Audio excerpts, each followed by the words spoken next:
I want to call on Governor Orengo to make sure that he can sack all his cabinet and reconstitute cabinet so that he can perform the task that he was given to perform. You cannot have a governor who has been away from work. When he comes back, the first thing he does is the nurses who are employed, 380 nurses, were shown the door. And the governor himself said they had fake letters. It is abhorrible. It's unacceptable for you to treat people's children as lesser children of a lesser God. It's not possible. The time is running out for Governor Orengo to put his house in order. I'm calling upon EACC to be a bit faster, and if in any way the people around Orengo are found to be culpable, we'll conclude that the governor was aware of what was happening. That is it, as simple as that. Let me join other leaders. I watched the former president of the Republic of Kenya, Uhuru Muigai Kenyatta, castigating the leadership of President William Ruto. And he said a lot of violence was meted. I'm telling Uhuru,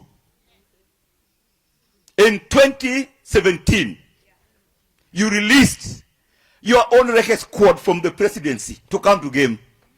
And I was shot at in Ndere with your record squad. How careless were you?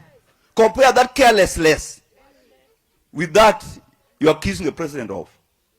If you are a retired president, please stay home as a retiree. If you are a retiree, stay home as a retiree. As Luos, and I'm talking from Mutumbu, game headquarters. We are not leaving government. If you want to leave, leave alone. We cannot have our children killed for other communities.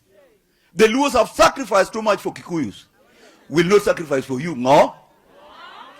Makofi kwake.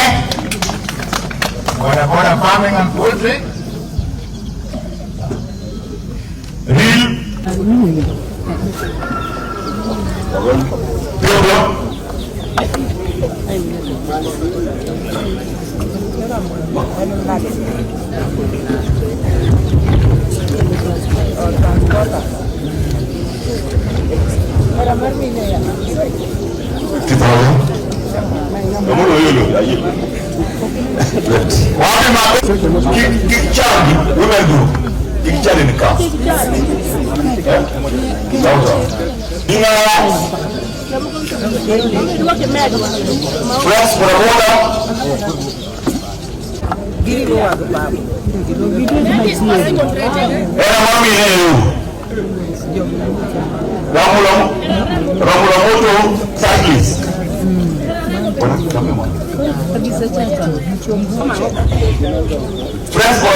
Chairman, pamoja women group.